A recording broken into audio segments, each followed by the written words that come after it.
Yo, what is going on, guys? My name is Landmaster. Welcome back to another Overwatch League video. And today, guys, we got some stuff to go over. We got some Houston Outlaws news, and we're going to go over my predictions for Week 6. We're about to start the June Joust, and I'm going to have my predictions and talking about the Houston Outlaws was their most recent signing that no one really expected.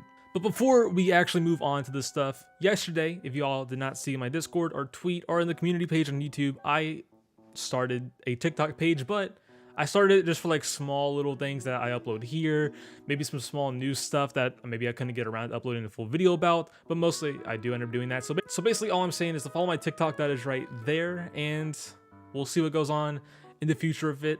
But let's go ahead and jump right into the big juicy stuff here. So if you did not see it, Houston Outlaws has signed a new main tank to their team, Dreamer, previously from the LA Valiant back in Season 3, the previous season. And this is such a strange signing that came out of nowhere, and this leaves a lot of question marks on what's going on at the Houston Outlaws. Nothing really bad, I should say, before we go into that. It's just like what's happening. You know, Reinhardt is banned for the June Joust. You know, Tracer, Sombra, Reinhardt, and Zenyatta. So with Jungkook, his best hero is Reinhardt being banned. Does this leave question marks for the team? Potentially, but I don't see it really causing any question marks. All I see Dreamer really playing on this team right now is probably going to be the Orisa and the Ball, potentially the Winston if Jungkook is having a hard time on the Winston. But what we've seen so far in the Overwatch League with Jungkook's Winston, it isn't that bad where you need to sign someone like Dreamer, where Dreamer's Winston wasn't, you know, top tier. It was kind of just solid. You know, Dreamer all around was a solid main tank player. He wasn't the best or the worst. He was the definition of a solid main tank player. So now they have signed him to this team, and this, like I said already, interesting signing. Is there issues going on behind the scenes? I don't think so. I think this is just a signing for just in case if we run into an Orisa meta, which could be the case. You know, we could be in an Orisa meta, surprisingly. No Winston like we thought it was going to happen. Like, we still have Zarya that can be played, so like Winston Zarya. So maybe it's a map dependent thing where Orisa is being played. I have no clue. I don't know what's going on behind the scenes. So this signing is crazy. It's unexpected, but I expect Dreamer to get some playtime here and there over Jungkook. But I do think Jungkook will still be getting the main starting time. At least I think that will happen, because Piggy and Jungkook used to be a duo for a hot minute back on Talon, and now they're a duo on the Houston Outlaws, which they've been a fantastic duo. I don't see the reason to break them up unless we have to run into something Orisa or Ball, anything like that. So let's get to the predictions part of this video. So first day is Paris Eternal versus the Toronto Defiance, and the London Spitfire versus the Florida Mayhem. Just to do a little recap one more time, the heroes that are banned are Reinhardt, Zenyatta, Tracer, and Sombra. So this does leave some opportunities for some teams to win that we didn't expect. So first game, Paris Eternal versus Toronto Defiant. Paris Eternal also has the most recent addition they added to this team, which is Dredro. And I still think at the end of the day here, Toronto Defiant is going to take the 3-1. With this, because Sato is most likely going to be playing the Winston, I'm guessing, because Reinhardt is banned. Sato is just carrying games on his Winston over the Paris Eternal. Even with someone new coming into this team, I do think Paris Eternal still will lose. And with the score lines with both of these games, Toronto Defiant going to take a 3-1 over the Paris Eternal, and the Florida Mayhem taking a quick 3-0 over the London Spitfire. I do not see London Spitfire even improving off of the hero bans. I mean, maybe there could be something here with Sombra being gone. I don't know. Shax on Tracer has been decent for the team so far as we've seen. Florida Mayhem, on the other hand, you're taking OG off of Reinhardt, which is kind of an upgrade. I mean, OG's been good on the Reinhardt these past couple of weeks, but OG on the Winston is something completely different, and having OG on Winston compared to Hottie on Winston, or even Orisa for both of these players, is just going to be an easy, dominant win for Florida Mayhem. Then until the next day, the Guangzhou Charge versus the Hangzhou Spark, the Shanghai Dragons versus the Chengdu Hunters, and the NYXL versus the Philadelphia Fusion. And let's go ahead and go over the scorelines. Spark taking a 3-0 over the Charge, Shanghai taking a 3-2 over the Hunters, and Philadelphia Fusion taking a 3-0 over the NYXL. Hangzhou Spark has gotten a tiny bit better. You know, they'll most likely have Shy into this game, maybe some other changes, we'll see. And then you also have Charge, which still currently has one coach, which is Neko, and they have not announced anything else. So I don't see how this is going to go well. Neko has had no coaching experience so far, and he's a assistant coach for the Charge, most likely taking that head coach position right now with no other coaches on this team. So I really have a hard time seeing Charge taking a W here, or even a map, but Reinhardt is banned, so maybe Rio could pull something on the Winston. And, you know, there's Gujwei, though, so Gujwei's fantastic on the Winston, so it's going to be hard to see Charge even bring a fight to this team. But anything can happen. Anything's possible. Neko could be a fantastic head coach. Who knows? Shanghai Dragons versus the Chengdu Hunters. This is going to be a close game. It could be either way here. I just think Shanghai Dragons, you know, putting Fate on the Winston has been good for them so far compared to like Rhine, Orisa, maybe even Ball. But like Fate's Winston has been the best so far. Still a little bit inconsistent, but has gotten better compared to maybe like a Gaga or even Ameng. I don't see that happening though. But Gaga playing the Winston, I think Fate's going to perform a little bit better, but Gaga can make it very close on the Winston. And then you also have, you know, Tracer being banned. We'll see what happens with Leave there. There's still Echo to be played. So this is going to be a close game either way. Then the next one, NYXL versus Philadelphia Fusion.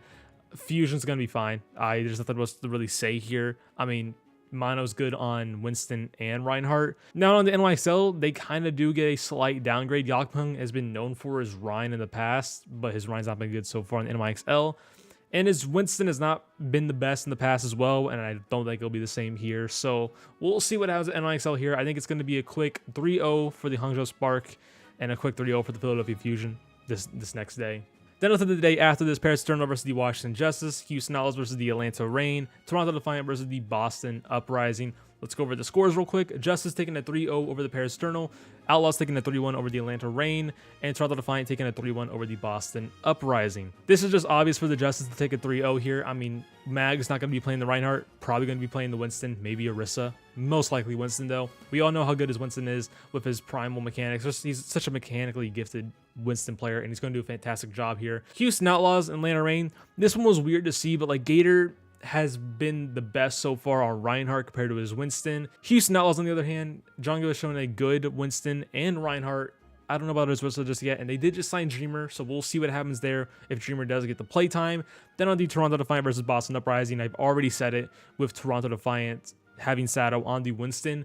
Boston Uprising, on the other hand, I think they actually take an upgrade over Tracer and Sombra being gone, where we saw Valentine being forced to put on the Tracer. He's not looked comfortable on it so far, but that is because they were really getting ready to play soon, but Valentine's being forced to play the Tracer. So we'll see what happens here at the Boston Uprising. I do think they could take a map here off of the Toronto Defiant, or maybe the series. I wouldn't be surprised if Boston won this game, you know, with the hero bans that are out right now. So this is going to be a close game, I think, but Toronto Defiant should be taking a quick W, you know, players like Hisu and Sato.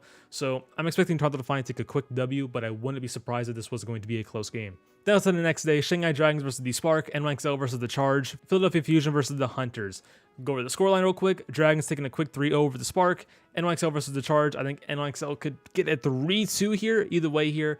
Philadelphia Fusion and Chengdu Hunters. I think Hunters are going to take a 3-2 over the Fusion. This game is going to be close. I wanted to pred Fusion, but I don't like preding Hunters taking an 0-2. So I want to take Hunters winning something this week. So first one, pretty reasonable. Like I already said, Dragon's been fine so far on comps like this. I think Spark could bring a fight here. I think they could take a map. I don't think it's going to go to map 5, but could easily happen. Then you have the NYXL versus the Charge. I say NYXL wins this because what I said earlier about the coaching staff for the Charge, they literally only have Neko. So I think NYXL is in a better position to win this game. They should be winning this game, but I wouldn't be surprised if Charge won. I really wouldn't be surprised. Then you have Fusion with Hunters. I think Fusion could win. I think Hunters could win. This is going to be a close game, so I have nothing really else to say here about this game. Then on to the final day, Atlanta Reign versus the Atlanta Spitfire, Washington Justice versus the Boston Uprising, and the Florida Man versus the Houston Outlaws. This is going to be a pretty boring day, Resident Sleeper day, but with the hero bans, anything could be happening right now. So Atlanta Reign taking a 3 over the Atlanta Spitfire, Justice taking a 3 over the Boston Uprising, Florida Mayhem taking a 3-1 over the Houston Outlaws. This could be the best game of that day. Houston could bring something out, Florida could bring something out, but London Spitfire potentially being the worst team or the worst team right now. I don't see them making anything happen here this week so far. I already talked about Justice playing the Winston with Mag. He's just going to carry the game with the boss, you know, against the Boston Uprising. So this is just going to be pretty easy. Florida Mayhem, Houston Outlaws. I already said it. OG on Winston, Jongu on Winston, or Dreamer potentially. I think you would take OG on the Winston instead.